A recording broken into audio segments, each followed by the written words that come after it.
안녕하세요. 최다은 변호사입니다. 제가 여태까지 항상 이제 무거운 주제로 제가 형사사건을 하고 있고, 형사사건이 가벼울 수가 없잖아. 그러니까 항상 무겁게 하고 좀 이렇게 전문가로서 세팅을 하고 이렇게 했었는데, 그게 저한테는 너무 부담스러운 거예요. 자, 말을 딱딱하게 하는 건 상관이 없어. 근데 세팅하는 게 너무 힘들어.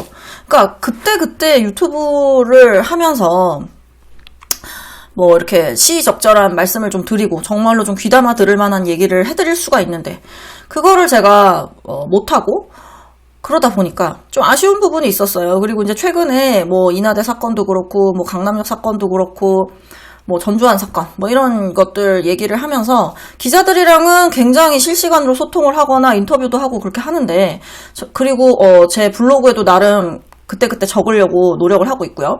자, 전화 인터뷰든 기자랑 면담이든 아니면은 블로그에 쓰는 거든 이런 거는 내가 그냥 잠옷 입고 해도 되잖아. 이런 복장으로 해도 되는데, 유튜브는 자꾸 머리도 좀 이렇게 좀 해야 될 것 같고 아이라인도 그려야 될 것 같고 그러니까 너무 불편한 거예요. 작정을 하고 해야 돼. 그러니까 이게 꾸준히 못해. 근데 꾸준히 하는 게 필요할 것 같아요. 제가 봤을 때. 그래서 어떻게 하는 게 좋을까? 나름 타협을 봤어요. 어떻게? 그냥 아침에 제가 매일매일 뉴스를 보거나 하면서 제 채널을 보시는 분들과 함께 오늘은 이런 이슈가 있네, 이런 기사가 있는데 앞으로 이거는 어떻게 진행될 것 같아, 어떤 내용을 담고 있다 라는 식으로 좀 말씀을 드리는 게 좋을 것 같아서 시작을 해보려고 해요. 그러니까 어떤 날은 정장일 수도 있고 어떤 날은 이러고 있을 수도 있고 그럴 수 있어요. 그러니까 그냥 편하게 우린 내용을 보는 거잖아, 형식보다는. 그러니까 그렇게 하시면 좋을 것 같아요. 이거를 해야지라고 생각을 했던 이유가, 일단 전두환 사건 처음 터졌을 때 얘 전과했을 거라고 얘기했어요. 왜냐면은 검사가 9년 구형했다며. 아무리 스토킹 처벌법이니 뭐니가 병합이 됐다고 해도 9년 구형 잘 안 돼요. 얘 전과 있을 거고 하나가 아닐 수 있다라고 얘기를 했는데, 그 다음날 전과 2개인 게 나온 거야. 그랬더니 이제 나랑 이제 얘기했던 이제 기자나 아나운서 친구들이 이제 깜짝 놀랐지. 어떻게 그걸 알았냐 이런다거나. 구형을 보면 알아요. 그리고 앞으로 이 사건이 어떻게 진행될 것이며 어떤 게 쟁점이 될 것이다, 이런 것도 제가 필드에 있는 변호사이다 보니까 그걸 보면은 이렇게 앞으로가 쭉쭉쭉쭉 그려진다고, 의뢰인 상대하는 것처럼. 그러니까 많은 분들이 그냥 기사를 볼 때 그냥 주어지는 기사를 보는 것보다는 변호사가 이거는 보면 어떻게 볼까, 약간 그런 거, 앞으로 이런 건 어떨까, 이런 게 좀 일반적인 얘기인가 아닌가, 이런 것들이 좀 궁금해 하실 수 있을 것 같아서 아침마다 저도 어차피 기사를 보고, 어차피 저도 인터뷰를 제법 하는 편이고, 또 언론 쪽에서 제가 이런저런 걸 좀 하는 것들도 있고 하니까 같이 보면 좋겠다. 그리고 또 저도 개인적으로 좀 아쉬운 게 있어요. 예를 들자면은 강남역 오토바이 사건 이런 거를 봐도 제가 핵심적으로 판단하는 거는 비키니를 입고 다녔다는 게 아니에요. 비키니를 입고 거리를 횡보했다라는 것과 얘네들이 한 행동은 다른 게 뭐냐면, 오토바이를 타고 도로를 질주를 했다는 부분인데, 기본적으로 위험도가 훨씬 높죠. 자, 비키니를 입고 애가 거리를 걸어 다녔어. 이제 그러면 그건 큰 문제가 아니야. 근데 도로에서 질주를 하고 다른 사람의 운전을 방해하거나 사고로 유발할 만한 행위를 했기 때문에 제가 봤을 때는 죄질이 상당히 안 좋아요. 그래서 아마 경찰도 어떻게 해서든 이제 좀 처벌을 좀 하려고 하는 것 같은데, 근데 결론은 뭐다? 실제로 처벌하기는 쉽지 않을 겁니다. 여튼 그런 부분, 제가 나름 의미 있게 얘기를 하는 부분이 많은 분들이 들으시면 의미가 있을 테니까, 더 의미가 있을 테니까, 또 재미도 있으니까, 과연 이 사건은 어떤 게 쟁점일까? 내가 그런 것까지는 생각을 못했는데 그렇구나. 제가 이 얘기를 기자 몇 분들한테 얘기를 했는데 다들 그런 생각을 못했다고 했었어요. 여튼 전두환 사건도 그렇고 인하대 사건도 이제 살인 혐의가 적용되는지 아닌지 처음에 사건이 터졌을 때부터 제가 얘기했던 부분이 있는데, 그게 점점 이제 기소가 되고 하는 과정에서 좀 정리가 되는 걸 보면서 사건 초반에 매일매일 그날 나왔던 기사에 대해서 얘기를 해보면 재밌겠다 라는 생각이 들어서 오늘 요걸 시작해 보려고 합니다. 오늘은 그러니까 어떤 날은 다양한 사건들을 이렇게 잽잽이로 볼 거고, 오늘 같은 날은 이제 전두환 사건이 워낙 핫하니까 이제 그거에 대해서, 또 이제 사건이 오늘 송치가 된대요. 그 내용에 대해서 조금 구체적으로 설명을 드리도록 하겠습니다. 가볍게 시작해 볼게요. 9월 21일 채변과 함께 파보는 오늘의 형사 사건 시작해 보도록 하겠습니다. 자, 오늘 새벽 5시에 나온 연합뉴스 기사예요. 신당역 스토킹 살인, 전주환 오늘 송치. 보복살인을 적용한다. 자, 오늘 송치한다. 이게 무슨 내용이냐면요. 경찰 수사가 다 끝났어. 어제 다 끝났고 오늘 검찰로 넘길 거야. 이런 얘기입니다. 자, 사건 수사 단계는 어떻게 되죠? 경찰, 그 다음 검찰이죠. 요새는 경찰이 거의 다 수사를 하잖아요. 경찰의 수사가 끝났기 때문에 오늘 경찰 수사 끝내서 검찰로 넘어가면 검사가 아마 조만간 기소할 겁니다. 자, 송치라는 건 뭐다? 검찰로 사건을 넘긴다는 거예요. 자, 송치가 된다는 말은 구속 피의자에게는 굉장히 의미가 있습니다. 자, 어떤 의미가 있냐면 얘 사건이 경찰서에 있잖아? 그러면은 얘가 경찰서 유치장에 있는 거예요. 경찰서 유치장에 얘는 어제까지 있었어. 근데 오늘 구치소로 이감되게 될 겁니다. 자, 그러니까 이제 뭐 변호인이라던가 가족분들은 어떻게 생각해? 혹은 뭐 취재를 하실 분들은 이제 구치소로 가야겠구나 라는 걸 알게 되겠죠. 언제 그러면은 구치소로 옮겨질까? 오전에 갈까? 뭐 10시에 갈까? 그건 모릅니다. 왜냐하면 영화에 나오는 것처럼 이제 범죄자를 막 이제 호송차를 태워가지고 막 다닐 때 도로 위에서 범죄자를 탈취하는 일들이 일어날 수 있기 때문에 안 알려줍니다. 대충 뭐 5쯤이면 접견이 되지 않을까요? 그러던가 뭐 이런 식으로 얘기를 할 때가 있죠. 여튼 오늘 송치를 하게 된다. 그런 내용입니다. 또 하나는 보복살인을 적용했다는 거예요. 그럼 당연하지. 자기 지금 고소한 애를 찾아가서 죽였잖아. 네가 나 고소했잖아. 너 합의도 안 해주고 나 내일 선고인데 검사가 징역 9년 구형했으면 나 빼박 법정 구속일 텐데 이판사판 가만두지 않을 거야. 이런 거잖아, 지금. 그러니까 당연히 보복살인이지.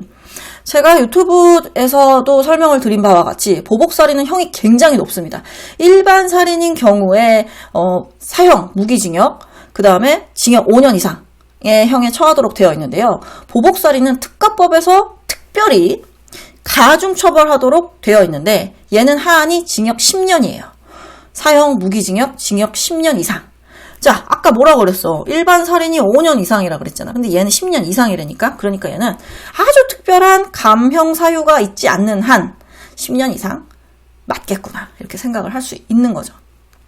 보복살인을 적용한다. 당연한 내용이. 자, 보복범죄 하루 한 건 꼴 13%는 구속영장 기각. 이 기사는 이제 연합뉴스에서 오늘 6시 31분에 나온 기사예요.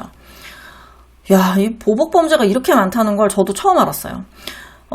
지금 보면은 2018년 268, 19년 294, 20년 298, 거의 한 300건 정도의 꼴로 발생을 하고 있다는 거예요, 매년. 그런데 지금 이 내용을 쭉 보면은 작년에 88건에 대해서 구속영장을 신청했대요. 그러면 뭐죠? 38에 24. 거의 한 3분의 1 정도 구속영장을 신청했다는 거지. 나머지는 구속영장을 신청을 안 한 이유에 대해서는 저도 살짝 궁금하긴 한데 아마 뭔가 좀 보복범죄임에도 불구하고 매우 이제 경했거나 그런 사유들이 좀 있었을 것 같아요. 기본적으로 피의자나 피고인들에 대해서는 불구속 상태를 유지하는 게 바람직합니다. 그게 이제 헌법에서도 추구하고 있는 것이고요. 그렇기 때문에 보복범죄를 하더라도 영장을 청구하지 않고 진행하는 게 제법 되는 것 같은데 근데 저는 조금 생각이 달라요. 왜냐하면 저도 기본적으로 불구속 수사나 불구속 재판이 원칙이어야 한다는 걸 굉장히 강하게 고수하는 변호사임에도 불구하고 보복범죄라는 건요. 특가법에서 특별히 가중처벌을 하는 거잖아. 지금 그런 범죄면 얘네들은 그냥 싹수가 노란 거야. 아예 개선의 여지가 없는 애들이거든. 근데 보복범죄라고 하지만 이제 그 행동에 있어서 차이는 있을 수 있겠죠. 근데 기본적으로 보복범죄에 한해서는 구속을 하는 걸 조금 더 확률을 좀 높여야 되지 않을까 싶어요. 지금 88건을 신청을 했는데 6건은 검찰에서 반려가 됐고 6건은 법원에서 기각이 됐다. 이거 굉장히 특별한 사유가 있을 것 같긴 한데 구속을 시키면 당장 안 될 만한 뭐 그런 사유가 있을 거예요. 그렇긴 한데 여튼 제가 일일이 이 사건에 대해서 알지는 못하지만 대략적으로 이제 상상이 되는 거는 뭐 아주 어린 아이를 혼자 양육하고 있는 사람이라거나 굉장히 뭐 이 사람이 구속이 되면 좀 한 가정이 막 무너질 만한 상황 혹은 그거에 비해서 피해자에 대한 어떤 보복 범죄가 이제 굉장히 좀 경한 측면이 좀 있다거나, 뭐 접근금지 명령을 했다거나, 뭔가 여러 가지 이유가 있을 것 같아요. 아니면은 뭐 굉장히 뭐 멀리 거주하고 있어서 더 이상 뭐 마주치지 못하게 한다거나, 뭐 여러 가지 있을 수 있을 것 같은데, 이게 참 구속이라는 게 어려워요. 왜냐하면 한번 구속을 시키면 물들어 나오거든. 그래서 굉장히 그거에 대해서 좀 보수적으로 판단을 하지만 보복범죄에 있어서는 좀 달리할 필요가 있지 않을까라는 생각이 듭니다. 여튼 굉장히 보수적으로 판단하고 있네요. 자, 이것도 많은 분들이 궁금해하셨어요. 제가 그 얀미TV랑 합방을 해가지고 얘기를 했을 때 얀미가 굉장히 궁금해했던 내용인데, 아니 이제 범죄 전력이 있는데 어떻게 이런 교통공사에 취업을 할 수 있느냐라는 얘기가 나와 있었죠. 제가 이 기사를 보고 확인을 한 건데, 얘네가 굉장히 특이한 게 서울교통공사 인사규정에 따르면 피성년, 피한정 후견인 파산 선고를 받고 복권되지 않은 경우, 금고 이상 실형을 받고 그 집행이 종료되거나 집행을 받지 않기로 확정되는 5년이 지나지 아니한 경우 등을 두고 있대요. 보통 성범죄의 경우에는 벌금 100만 원 이상이면 이런 제한 규정이 있어요. 이제 공무원도 그렇고 공공기관도 그렇고 어떤 국립대학 병원 아니면 국립대학 교직원 이런 경우에도 성범죄로 벌금 100만 원 이상인 경우에 좀 이렇게 계속 재직하기가 어렵게 되어 있는 규정들이 있는데, 여기는 그게 없다는 게 조금 이상해요. 아마 있을 것 같은데, 제가 지금 이 회사 취업 규정까지 찾아볼 수는 없으니 기사에서도 나오는 게 등이라고 나와 있어서 있는 거 아닌가 싶어요. 처음에 얘가 음란물 유포 혐의로 범죄 전력이 있다. 근데 얘가 회사를 계속 다녔던 게 이해가 안 된다라고 이제 얀미가 얘기를 해서 제가 뭐라고 얘기했었냐면 벌금 100만 원 미만일 수 있어요라고 얘기했거든요.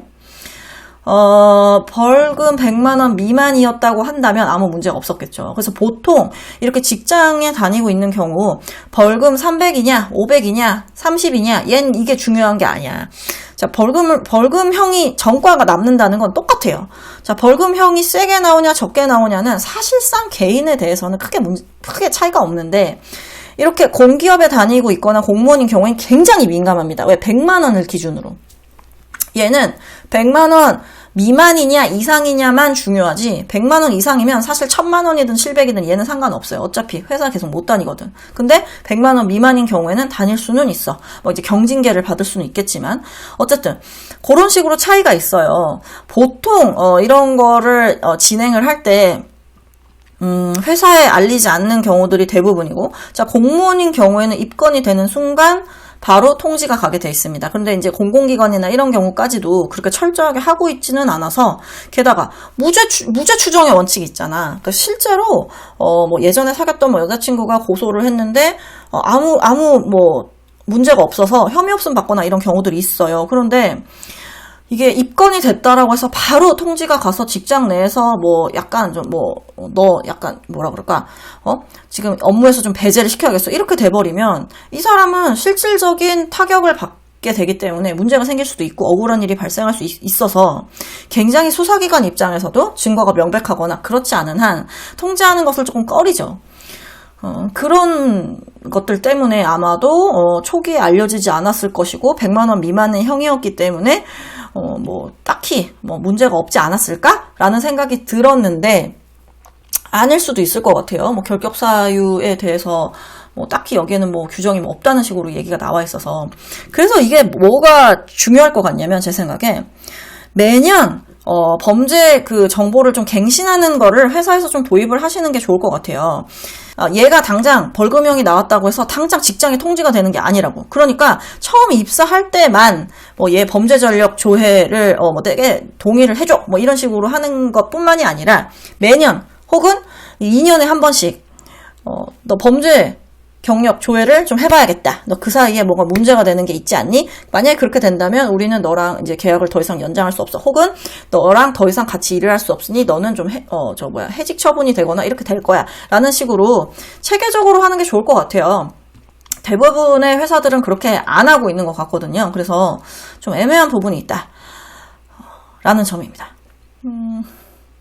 오늘은 여기까지만 한번 해보고요. 반응이 어떨지도 굉장히 궁금하고, 만약에 오늘 오후에 뭐 이런 기사가 나왔는데 내일 뭐 아침에 뭐 요런 기사에 대해서 조금 알려주셨으면 좋겠어요 라고 한다면 제가 충분히 의미 있다라고 생각하면 그 부분에 대해서도 조금 설명을 드리도록 하겠습니다. 오늘은 일단 시작 요 정도로 해보죠. 감사합니다.